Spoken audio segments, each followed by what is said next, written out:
Hey, they're both going. Okay. Hi. Hello. Hi. Hi. Hi. How are you? I'm fucking great. Good. I think I'm the best I've been in, I don't even know. Feels like my whole life. Forever. Maybe my whole life. All of infinity. All of time. All of time and space. All time and space. How are you? You're the one Dinosaur time might have been You're better. going through a creative, I don't know. massive shift evolution right now. Yeah, I feel fucking awesome. You are awesome. What's going on? The government finally paid me money, and I'm able to build the studio I want, and that's very exciting. That's very empowering. Hell yes. I think we deeply underestimate the psychological effect of economic power in America. I don't. Maybe we don't. I don't know. But yeah, it's helpful. It's nice. It's nice to be able to buy things and have a little cushion. Yeah, Alex is balling right now, you guys. Like, not that crazy. well, you're kind of balling. Kinda. So what happened was unemployment didn't pay me for a fucking year, so I went from really, really not balling at all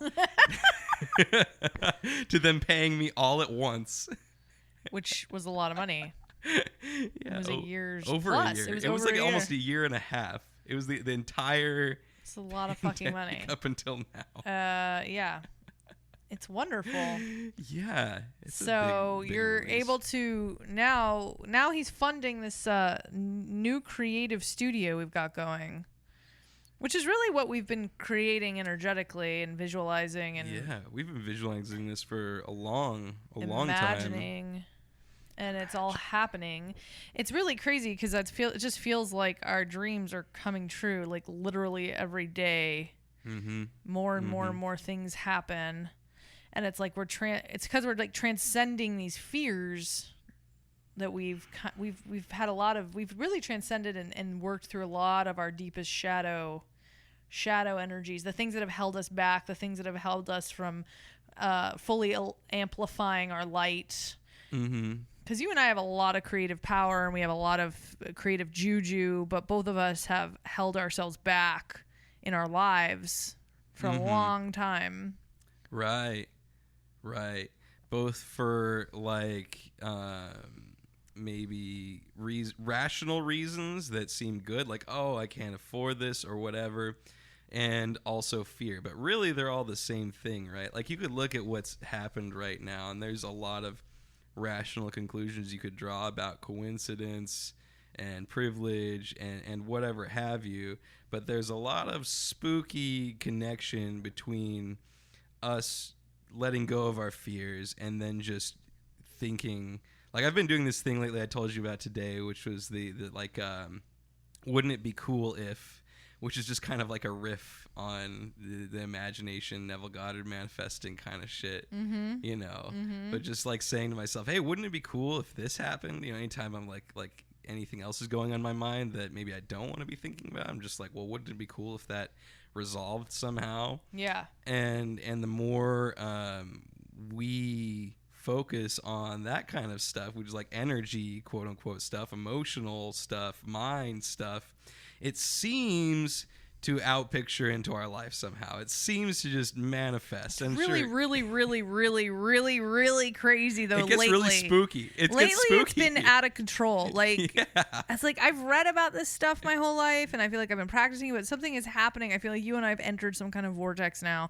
I mean, literally 2-3 days ago, like Alex is always complaining about his back, and he's always working on trying to he's just got, he's got like back problems. He's got like kind of hunched on the top, and he's like from playing video games. It's just weight of the I've world. had a hunch I've had since I was like 6. Like, it's been an old man The hunch since started birth. when he was 6. Yeah. And it's hardened, like, it's like, I mean, it's not like horrible, but it hurts him. It's painful for him. And I was a massage therapist for years, and I've like worked on it, but it takes so much fucking work. Like I need to take a giant nap. Like I can't even. It's and the amount of pain he's in, and what I have to do. And I am like I do such deep tissue. Anyway. So we've been trying to figure out what the hell to do about your back. And the other morning, I was like, okay, I'm taking Nico on a walk, the dog. And I literally walked out the door and I looked across the street and there was this like foam roller and this weird foam thing laying in the road directly across the street from my house. And so I just knew. I was like, oh, I'm supposed to pick that up. I pick it up. I walk the dog. I come back home. I'm like, look, I have something for you. It's like this thing that we've never even heard of called a back mitra. Mm-hmm. It's this piece of foam, exactly ergonomically designed for specifically what Alex has. It's made in Belgium. It comes from Belgium, and you've been doing it. Yeah, it specifically hits right in that spot, right in that metastasized exactly hump what spot. He needs.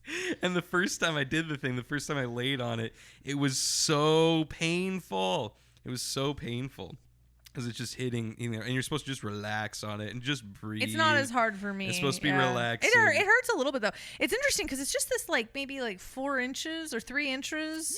Yeah, it's really foam, small, and it's like maybe 4 by 3 inches wide of foam, but. Yeah. Just a little foam piece the size of your spine that you lay on, and it just stretches it just a little bit. You're supposed to. The end of it goes exactly. They call it the diamond spot, like where the base of your sternum, like where your ribs kind of end with the base of your sternum, and that's where the bottom of it goes. And you just kind of lay, and it like opens you up like a butterfly, kind of opens you up. Yep. It's just weird because. You've been working on your back, and but that literally was it was in the road across the street from our house. I don't know what else you can kind of. There's no more direct message than that. No, it's just like one thing after another has been happening lately where it's like, I want this thing, and I'm like, oh, didn't you just ask for this? Like today, literally. Yeah, like the day before that day. And then it just popped up. Well, also today you were like, we need shears. And then like I was like, oh yeah, we need to get some shears for the kitchen. And then I found some shears. Like I don't even know where the fuck they came from. They were in my closet. I don't know where I got them. Didn't find them before. Nope. Yeah, it's pretty wild. It's pretty wild. There's some magic happening. There's some magic happening.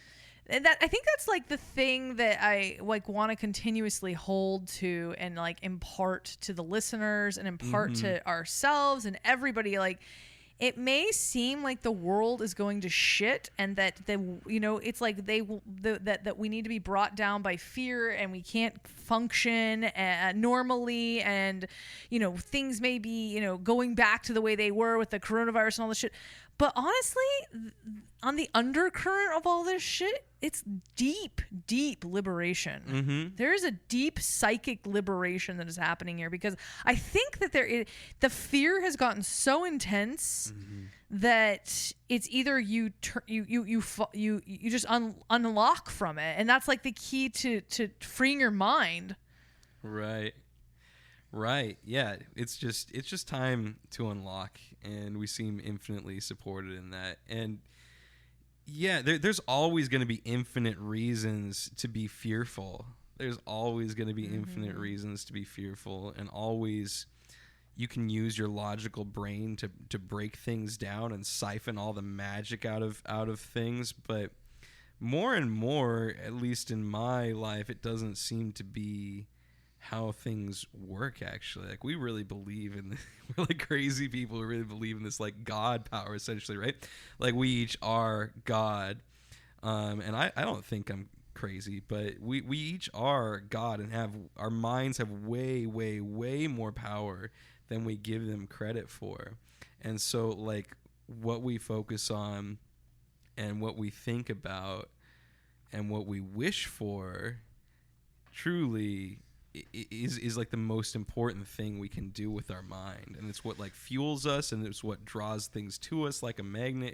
It's shit like I thought was stupid all my life, but that fucking law of attraction bullshit is really it's really just the seems way to be working that it right was now. Like it was the capitalized. way it was put. It's capitalized upon. And it's just it's like get a Ferrari tomorrow. Just believe in this thing and train yourself to think this way. I think what happens a lot of the time is we don't actually know. We're lost and confused, and we don't actually know what we want, and we have doubts and fears that we're hiding from ourselves. Well, the thing I found with the law of contraction shit, because I went way down that road.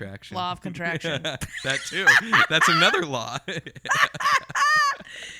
Was contract and release. I realized that most people they haven't worked through their own shadows enough, including myself at that time, to actually know what it was that I wanted, to actually know. I mean, of course, we all have human desires. We want freedom. We want financial freedom.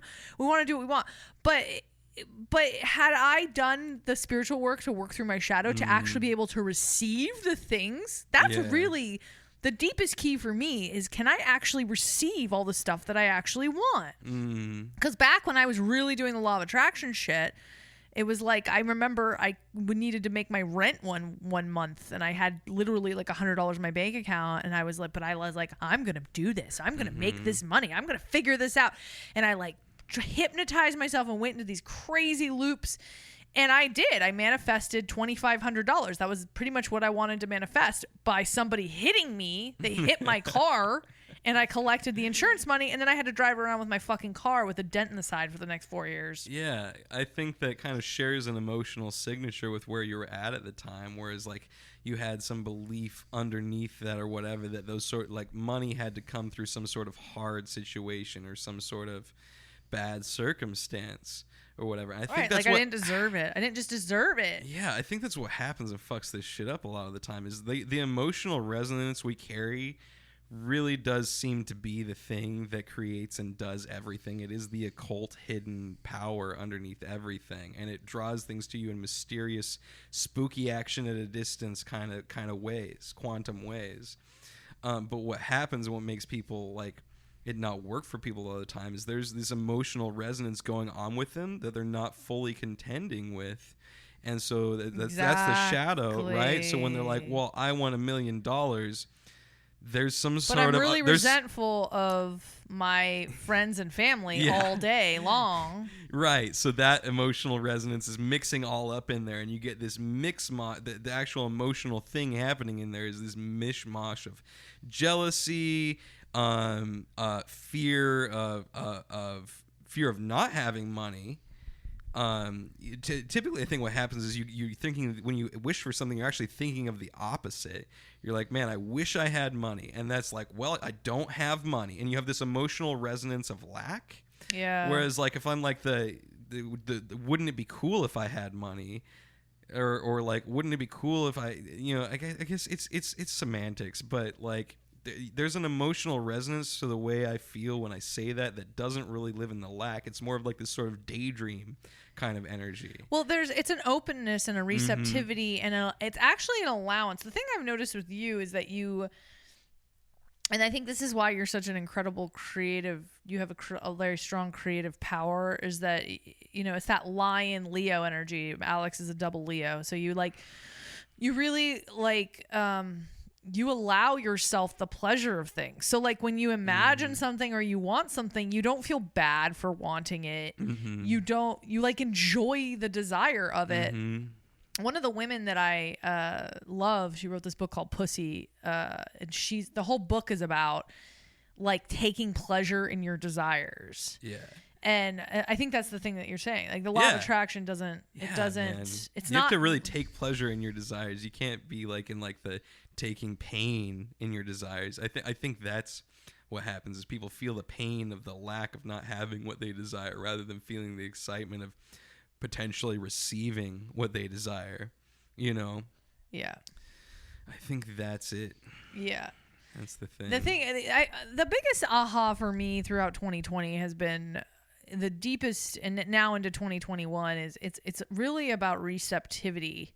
And the biggest thing for me, the biggest aha that I've been having is that has been my shift in my entire worldview, has been that it's the everything that's against everything we've been taught from the minute we are born, which is we actually live in an abundant universe and an abundant planet and an abundant life. And we're trained to believe that we don't. And it's that. So the receptivity piece is actually just allowing yourself to actually receive what is already here, It sounds really simple, and it's like, oh yeah, of course, but it's not, because if you really reconcile with that shadow piece that we're talking about, which is those inner dialogues of the conditioning of lack. The conditioning of lack, the conditioning that nothing's ever good enough, that you have to be a perfectionist, that you have to push, strive, work your ass off, to deserve things. That's the thing that you've taught me so much about, is about you don't have to be a slave to actually deserve something by right of being a being on this planet, by breathing, by having a consciousness. You deserve abundance. You deserve it. It's your birthright. And I think that's the biggest conditioning that I'm coming into. Really, I've been coming into this for years, but I'm really just, it's queen energy, it's king energy, it's just all of us. It's like there's a reason why this queen king thing is coming into the consciousness as it has been the past couple of years. It's like we actually are all kings and queens, but we've forgotten, and we act like slaves. Yeah. I've been thinking a lot lately about where that comes from, where that fear of allowing ourselves these things, allowing ourselves pleasure, comes from, or why we're taught that, why other people push that on us, and then why we then internalize it. What is this all about?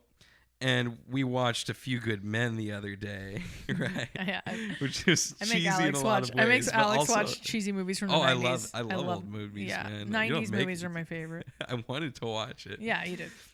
But Jack Nicholson plays this hardcore general kind of character who really, really resents Tom Cruise, who's like this happy-go-lucky dude who allows himself pleasure, right? And kind of doesn't really pay attention to the whole military system in general and all the suffering involved in that. And Jack Nicholson really, really resents him for that, right? Resents him for his happy-go-lucky attitude.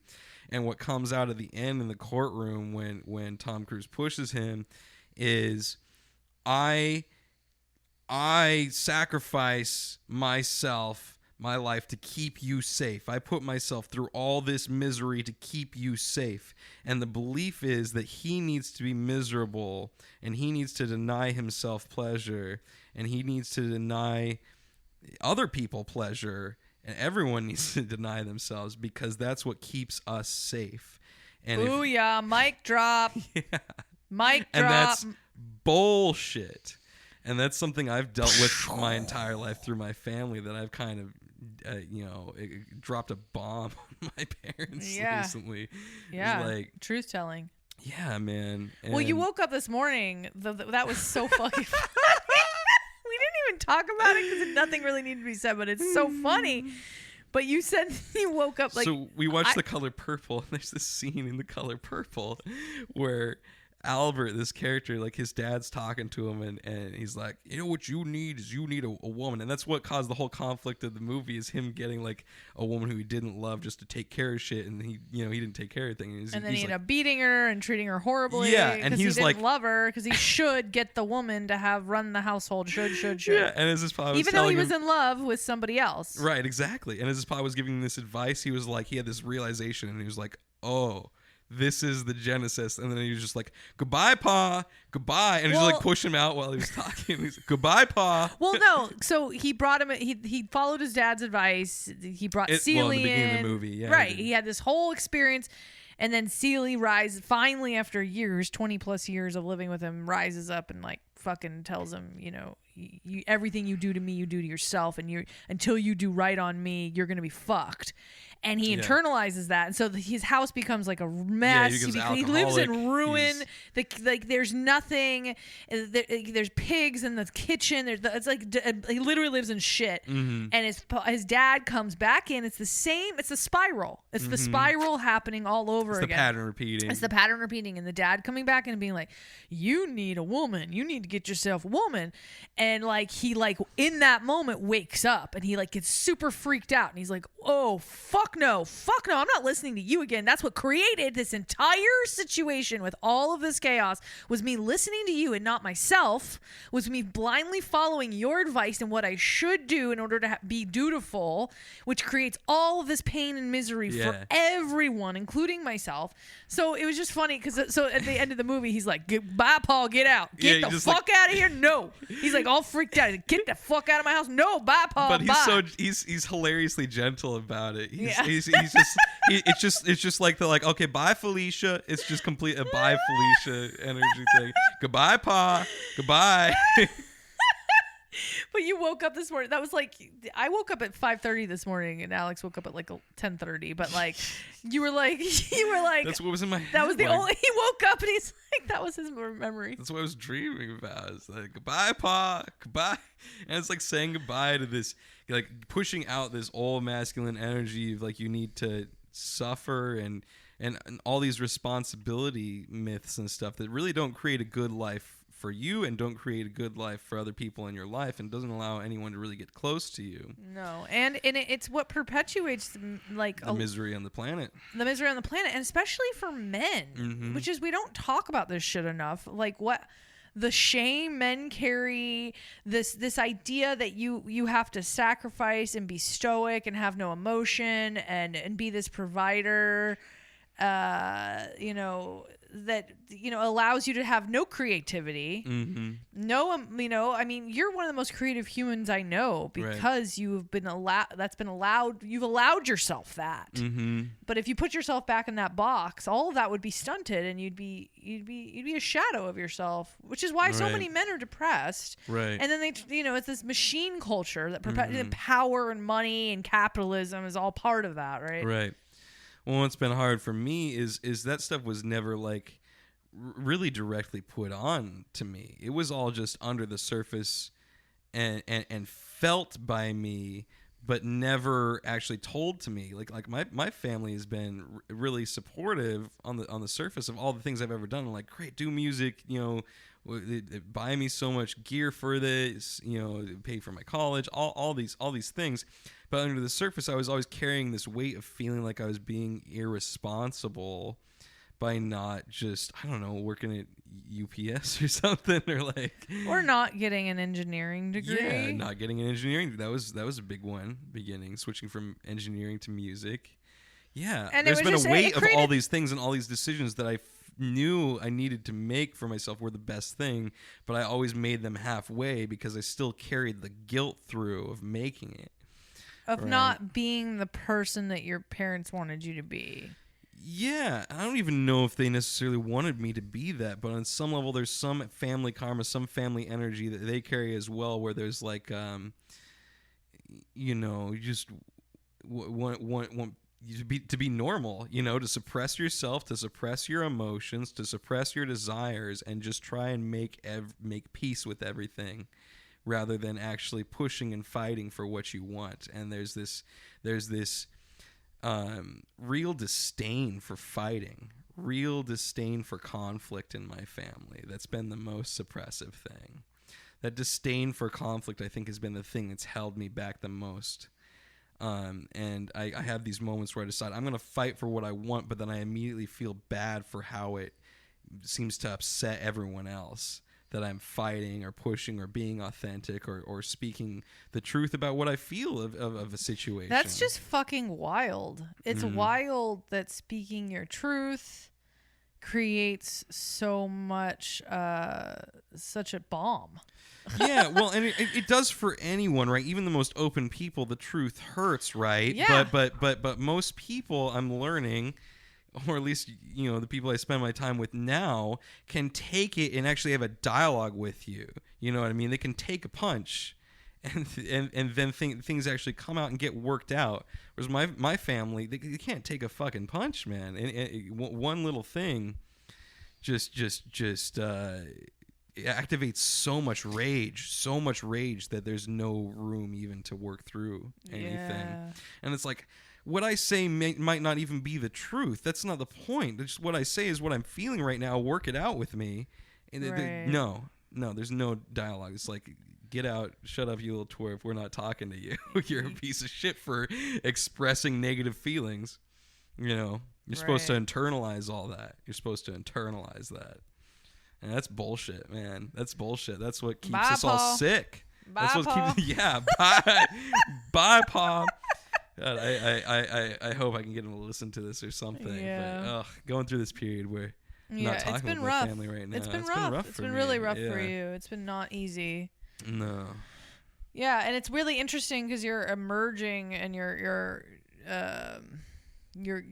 power is growing so exponentially. Your creative power, you're just really growing into yourself so intensely, and it's funny how so many people in our lives can have problems with, you know, we talk about this a lot because it's you know, I have it with my family too. A lot of people I think have, when you grow and shine your light really brightly and you begin to shine your light really brightly, it's really interesting, you know, how people in your life react to that. And you know, I think we're kind of in this place in time, I think right now, as you were talking, I was like, don't you just feel like, I mean, I'm sure at any point in time anybody could say this, but I feel like right now, especially, we're at this impasse where like authenticity and truth telling, it's like this critical, it's like a critical mass. Mm-hmm. Like if we do not as human beings start to stand up for our souls and our truth, tell the truth, we're gonna all just fucking die. Yeah. Like horribly. Yeah. We're gonna die horrible deaths. Like it's really, it's not convenient and it's not easy, and it takes a lot of fucking courage to actually speak your truth. Mm-hmm. And it's a lot of fucking spiritual work you have to do to deal with a lot of, especially if people around you that, you know, have suppressed their truth in their lives. Yeah. They'll be really mad at you.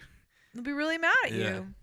Because it reminds them of what their, you know, their own pain that they're not allowing themselves to express, and they're really upset that you're doing something that they desperately need to do but aren't allowing themselves to do, and they are upset that you are not causing you're not doing the sacrificing the same thing that they're sacrificing. Well, it's funny really when you say that, when you say that, the image I get is literally like you're bowing, like your light is dimming, like you're my back. It's like it's funny. That's the image I got, was bowing, and it's exactly what's happened to you, because you're really fucking tall, but you've cowered because to not upset others. Yeah. You know, you've held back your masculinity, you've held back your anger, your power in order to make others feel okay. And I think that's literally the story of everyone on this fucking planet at this point in time. Yeah. I really think that it is. It needs to stop, man. Fucking pisses me off. I'm tired of it. It needs to stop. Tired of it. It's so intense. Yeah, it's so intense. There's so much anger built up behind this kink in the hose that we got going right now as a collective soul, and it needs to fucking unkink and release, and there's a lot of pressure built up behind that. There's a lot of pressure. That's where all this anger is because the shadow's revealing, the authenticity starting to come out, kind of, and so everybody's just throwing shadow boxing at each other, right? I mean, just with everything that's going on right now, politically, the fucking, you know, everything, you know, everybody, somebody else is to blame. There's always somebody else. The anger is so intense because people can't, because if you were to start to actually look at your own life, and because we're the only ones that can actually make the changes, and it's really fucking hard, and it takes a lot of courage. It takes a lot of courage. I'm going to say that again. It takes a lot of courage. And that is not something that we actually, I don't think we talk about that enough in our culture. I don't think we talk about the importance of having courage. Or at least if we do talk about it, it's in a distorted way that has to do with war, facing violence or war. But there's emotional courage, there's situational, like social courage. That's in some ways more intense than the courage it takes to go up and, you know, get in a boxing ring or do MMA or something like that. Yeah. In some ways, the emotional courage is more intense, because it feels like losing love. Losing love is the scariest thing. That is. Losing love is the scariest thing. Because you feel abandoned. Mm-hmm. And you feel alone. And that's scary. This is the essence of leaving the tribe. This is the essence of the age of Aquarius. This is the essence of Uranian energy, really. Is leaving the tribe. That's really what the age of Aquarius, that's what Aquarius, that's the central theme of the Aquarian. Yeah, you're right. I mean, we are all doing it in some way, and I would just ask you all that. Think about for yourselves. Like, in what ways are you leaving? Because it's not easy. It's not easy, and you have to go out. But I think what happens, at least what's happened for Alex and I, because we're like ridiculous soulmates. Like, and it's ridiculous. It's ridiculous. Like the synchronicities are just, they go on and on and on and on and on and on. But for what was I just gonna say? I was talking about soulmates. Soulmates. You're talking about leaving the tribe, dude. You're talking about Aquarius. The way that it's worked out for us is that I think that you find the people, the right, when you start making those courageous decisions. It's part of that resonance thing. It's part of the same resonance that manifests whatever material, whatever stuff you want. It really manifests people and these new energies in your life, and people who are resonating at the same frequency are drawn to you. People who have the same emotional resonance, who are at that same level of where they said, fuck it, I'm done. And whatever freedom or power or There's fire so much comes power from that. Fire, right? There's anger. Yep. There's it's a lot of things. My favorite Goethe quote is there's is it like boldness or courage has a genius, power, and magic in it. Genius and magic. Boldness has a genius and magic in it. Yeah, something like that. It's something like that. And it's just about, my favorite quote, and it's the truth. It's the truth. It's the truth that when you actually have courage and you start to live your life, and this may go against stories that you've heard or people that have gone out on a limb and then like been screwed. Those are fucking stories. That is some other bullshit narrative. I'm here to tell you that what Alex and I have found is that we have continuously faced really, really, really hard truths around many of our family members, around ourselves, around society, and it has only it's only brought us to a higher level of consciousness and attracted literally my best friend. Yeah. Like, Yeah. in the whole wide world. So Right. It's just wild. It's a wild thing, and it does pay off. But I don't want to say it like that, but because it's not like a capitalistic thing. But there's a power and a magic when you have courage. There is. Feels better. It feels better. Feels way better. Because you're in your integrity and you can actually shine your light. Yeah. Yeah, man. I'm not gonna pretend like it's easy, but there's an energy to it. There's a different kind of fuel that comes to you, and I think all of us have all our movies, all our stories can seem to contain this as well, and we feel excited when the hero, breaks from the tribe, or the hero makes a risky decision to follow his heart. Every movie is about following your heart against all odds. It's the fucking Star Wars. It's the hero's journey, man. And there's such an energy to that, and you can live that in your own life. You can live that, and it's not selfish. No matter what any of the people around you feel how they might react to you. If you feel like people will think you're selfish or any of that stuff, no. Well, that's what I was going through. Like when because I fight with my family too, and when Alex was fighting with his family, I go through these moments of like, are we bad? Are we bad? Or, are we selfish? Are we really what they think? And it's like, I have to like check in, and he's like, no. Well, it's because my deeper intention is to liberate them as well. My deeper intention is to liberate everyone I come in contact with as much as possible. Yeah. And there's a lot of people who don't want to be liberated. I don't give a fuck anymore.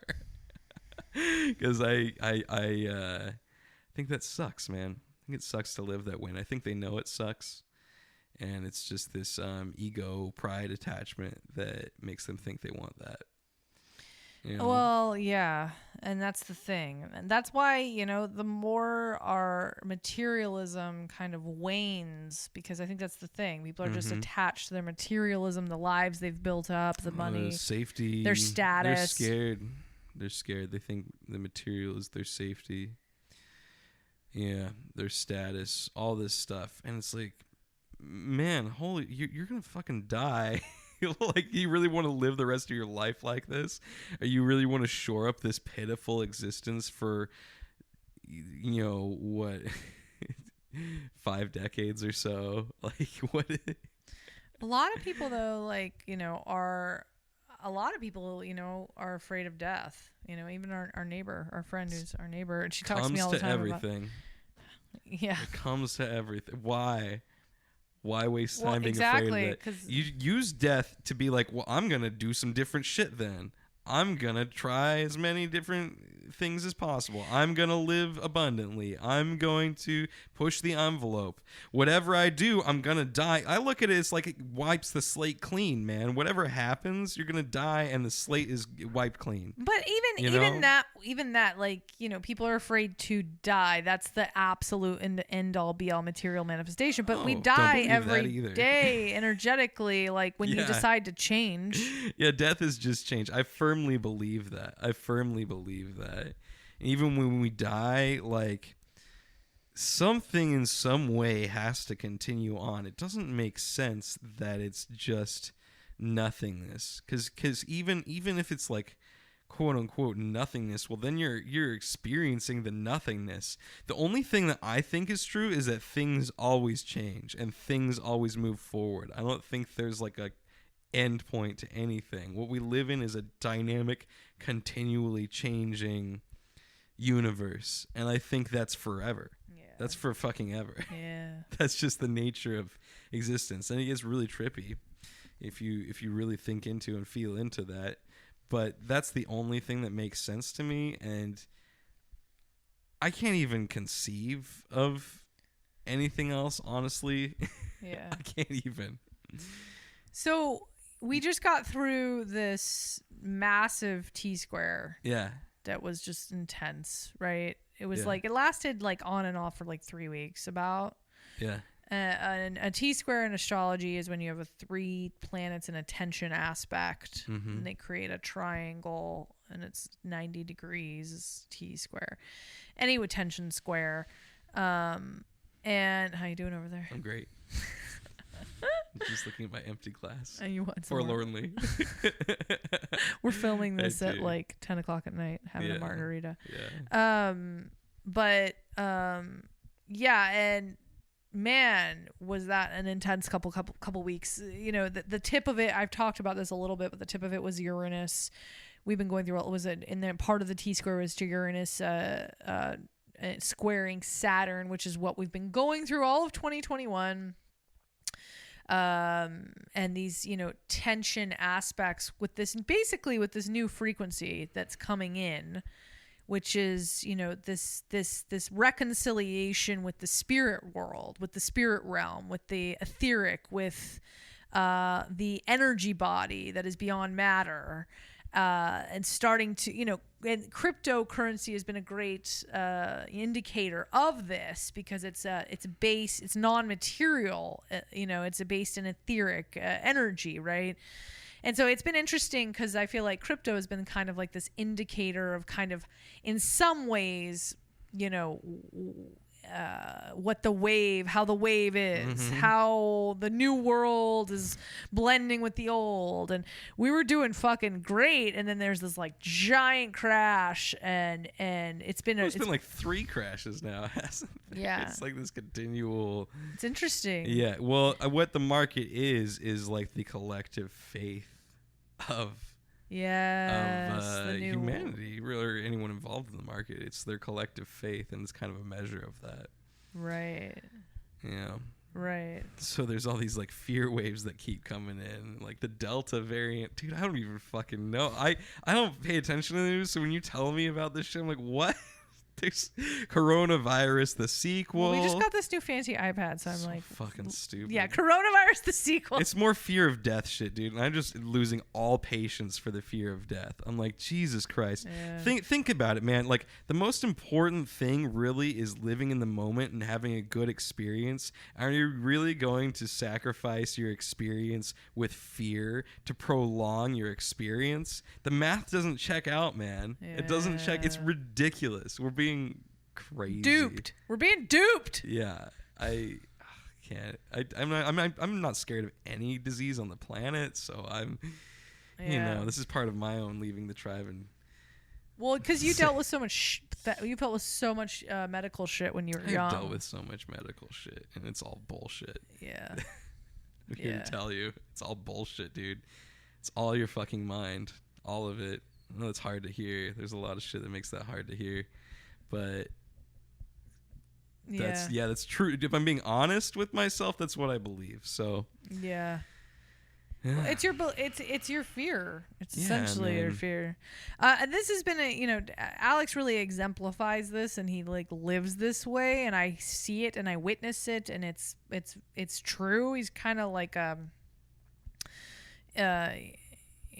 don't want to use the word shamanic, but like, I don't know, you kind of like live in between realms in that way, especially with the material in your body. And, I'm still kind of catching up in that way sometimes. And so if there's anything material fucking you up, I don't deal with it physically, at least at first. I deal with it energetically, and I do physical things to support it. Which has been really annoying sometimes. Therapeutic things are great, like my body's tight. Massage is a great example. Like, fuck, a massage, or like this fucking Theragun thing that we got is great and really helpful, right? There's things you do with the material realm to help support you and get you to take a chill pill, but that's ultimately the most important thing, is that you take a goddamn chill pill.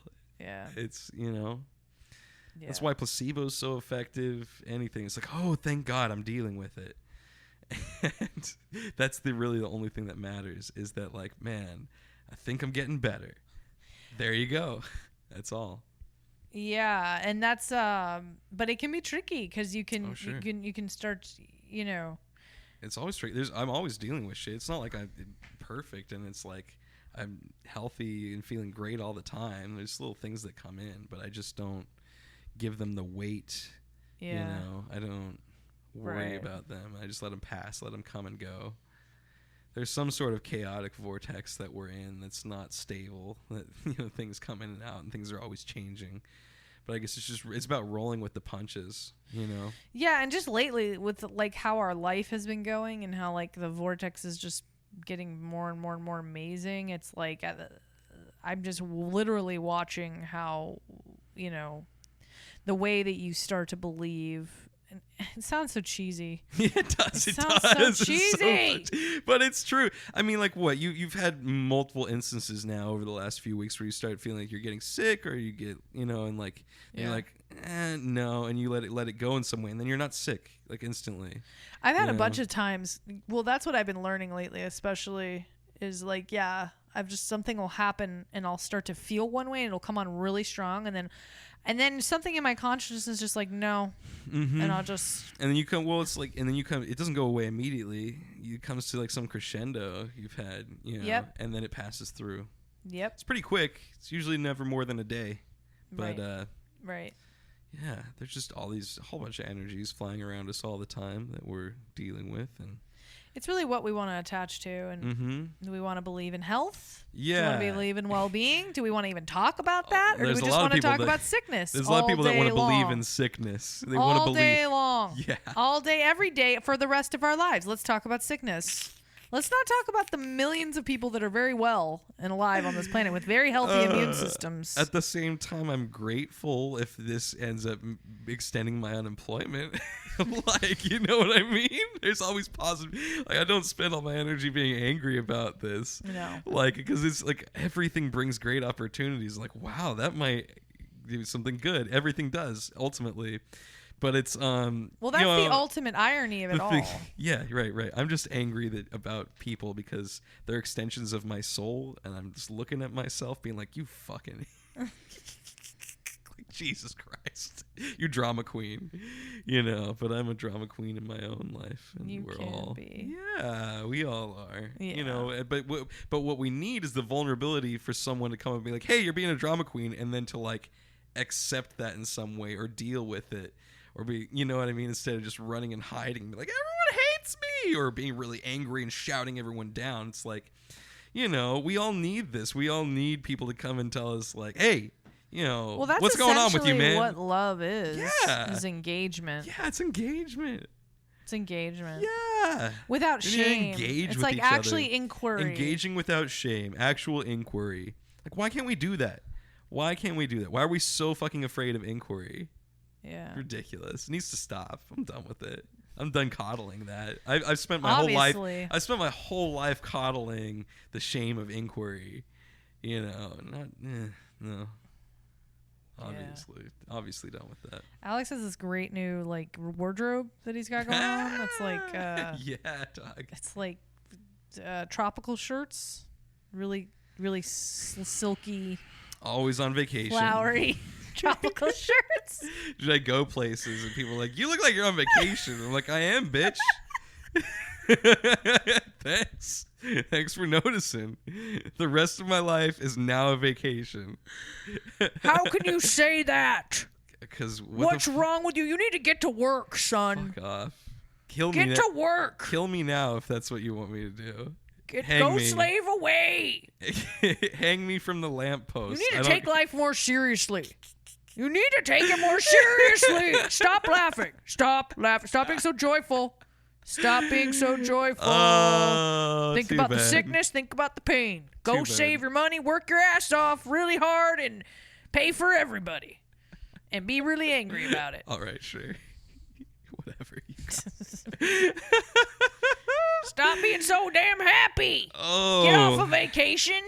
The part of my shadow played by Chase Boutiche, everyone. Oh, hold on. We got an error. Let me pause that. Man. It's just so accurate. You like literally literally my shadow, word for word. Well, it's funny because I think that's everybody's shadow. Yeah. Because you've taught me, because that's like my internal shadow. I'm like, we're having too much fun. We need to actually, be unhappy for a while and work. Oh, it's stupid. What is the point of that, man? Kill me now. Like it's like, why does it work? I see the point of that when there's a fucking jaguar chasing me. You know what I mean? I see the point when like we're like starving to death. But right here, right now, that ain't happening. And if you're like, well, there's people starving in Africa, go fucking help them then. If you don't just sit there complaining about it. Like, that's doing nothing for anyone being like miserable. Like, or making everybody else feel miserable or shameful or guilty. And sure, people need help in this world, but they need you to be joyful about it while you're doing it. It's like, this weight has got to go. This weight has got to go. The lightness. Yeah. It's really just bringing light. Yeah. We've worshipped pain. We think that pain is success. Mm-hmm. We think that pain is integrity. We think that pain is honor. Bullshit. That's exactly what he was saying in A Few Good Men. Yes. That's exactly what he was saying. Exactly what he was saying. Yeah, that's why I brought that up. I don't know why I made us watch that, but I guess that's it was why. Perfect. Yeah. I knew why. It was all about the duty of the masculine. Yeah. Yeah, it was all about that. And that's exactly why you brought it up to watch. You're like, this is what this is about.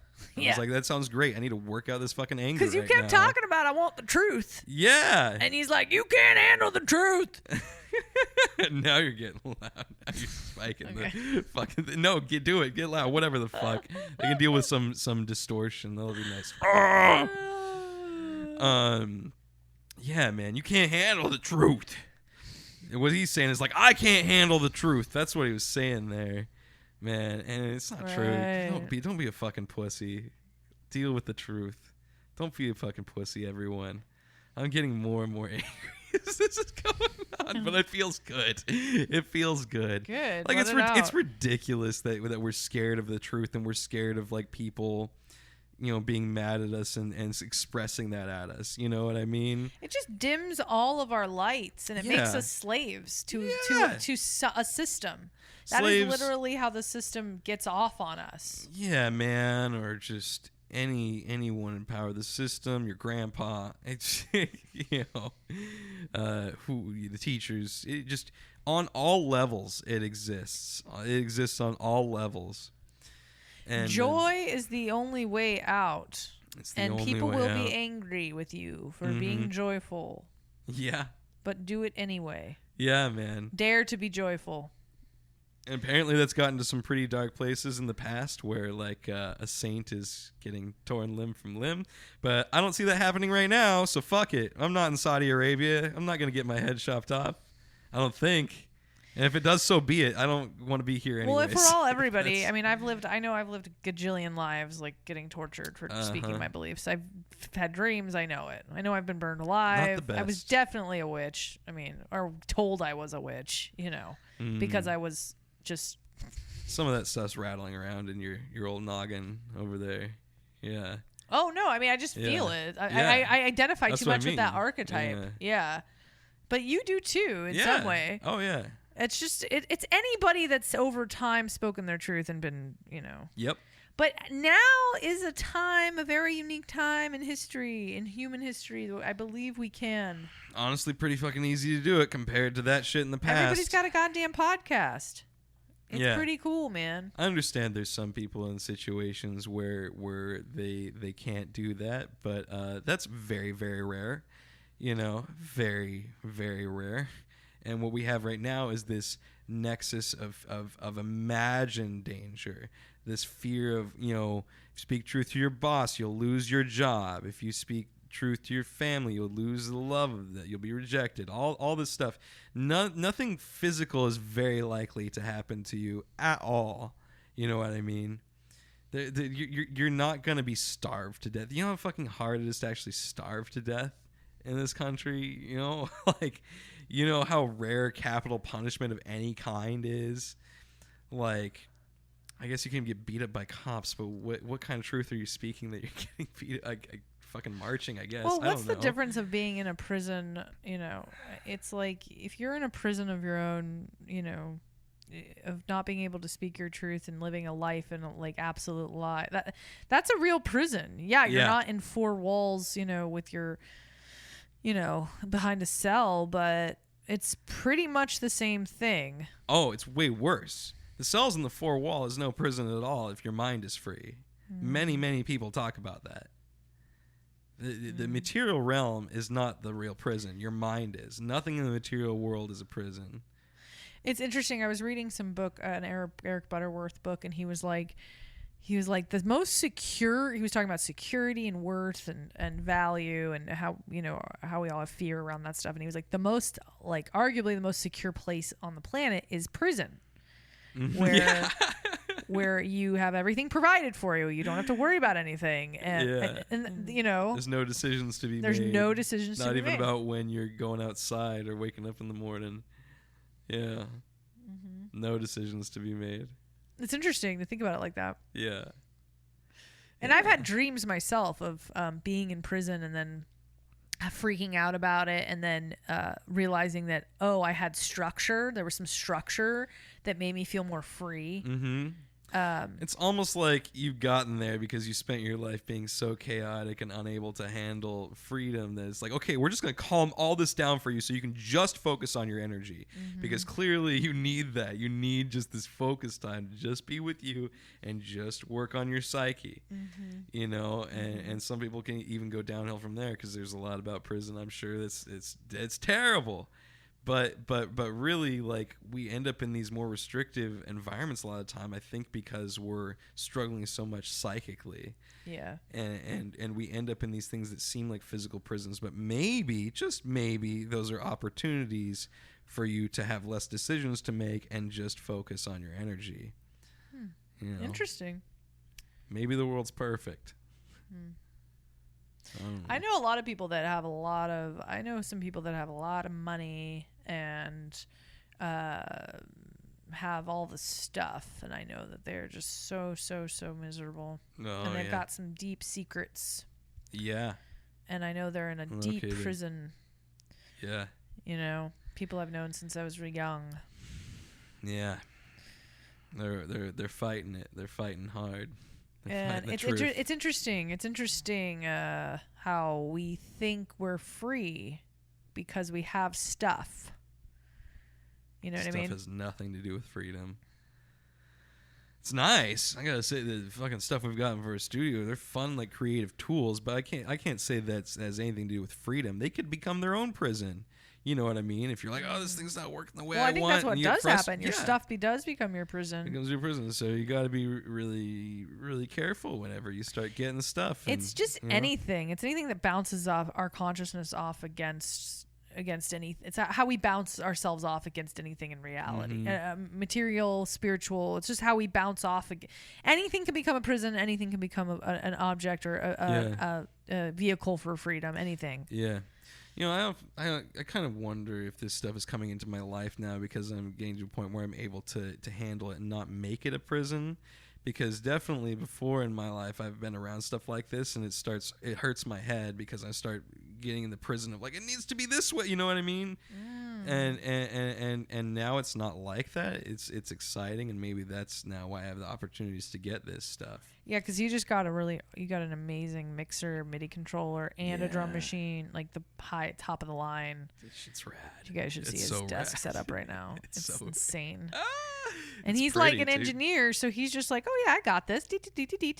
Most people would look at it and be like, well, there's stuff to learn, but now I'm just excited about fucking with it, man, and learning it. It's not like an intimidating, scary thing or a thing where I'm like, because there's been lots of problems with it, like, oh, it's not working with this, and you figure what's not working with that. But it's like, it's a fun exploration now. It's not like this horrible prison pressure thing, right? You know, which things can turn into if you're ever in a lack mentality. If you're like, I need to get this song out because I need to be successful as soon as possible, or I need to, like, you know, get this shit going. I gotta go. You know what I mean? And I think the more that happens, the more it's not going to work for you, and the more you're going to end up in circumstances where your options are limited in the material realm, because the universe is just being like, slow the fuck down. You need to just focus on you, because you can't handle the options. You can't handle the options right now. Yeah. It's true. And you know, a lot of people would say, well, I don't have the luxury of that or whatever. Oh yeah, well, that's how I thought a lot lot in the past, and felt a lot of guilt over that. Well, I was just thinking though, but you do live your life this way, and it is working out for you. So yeah, man, and truly, like, you can, you know, I've hacked shit together from not having the right materials before, but you know, there's like this drummer dude in the Philippines that made an amazing drum set out of plastic buckets, and he's a YouTube star. You know, like, there's always shit in front of you to work with, man. But the most important thing for you to work with in any circumstance is your mind. Yeah. It's your mind and your spirit and your energy and your soul, and however you want to express that. And the ability to just live in a place of joy and receptivity versus fear and contraction. Yeah, man. Control and fear versus... remembering when I was in a dorm room in college. I love food now, but remembering when I was in a dorm room in college, and the only things I had to work with to make food for myself were crackers and squeezed cheese. And I make the most gourmet crackers and squeezed cheese, dude. Like, I'll find, like, get some, like, pepper from, like, the store in the basement of the dorm rooms, and, like, oh, what else do I, you know what I mean? Like, there's some seasoning on this bitch, some Tabasco, like, how play with the ratio, you know what I mean? I'm always, you just mess with it, daydream, and joyful. Craft your life. Yeah, man. You got ramen, make some bitch ass ramen. Yeah. You know? I don't know. Yeah, dude. Yeah. All right. I think that's pretty good. We're right about an hour. We're pretty close. Oh, good. Thanks for expressing yourself and your truth today, Alex. Oh, thank you. I needed to, apparently. Yeah, it's good. Mm-hmm. It's good. We need to get this out. Yeah, you pulled up the chart and we didn't even look at it. That's cool. That's okay. Yeah, you'll look at it in your live. Check out our lives if anyone listens to this and doesn't check out our lives. I don't think that's many people, if anyone, but you know. Who knows? Who knows, man? Who knows who's listening to this in the future? Exactly. Exactly. All right. All right, everyone. This was great. Thanks for hanging out. Thanks for asking me to do this. I didn't want to do it at first. I'm glad I did. Yeah. This is good. All right. Have a lovely evening, everybody. Thanks for joining us. All right, everyone. We'll talk to you later. We love you. We love you. Bye. Bye.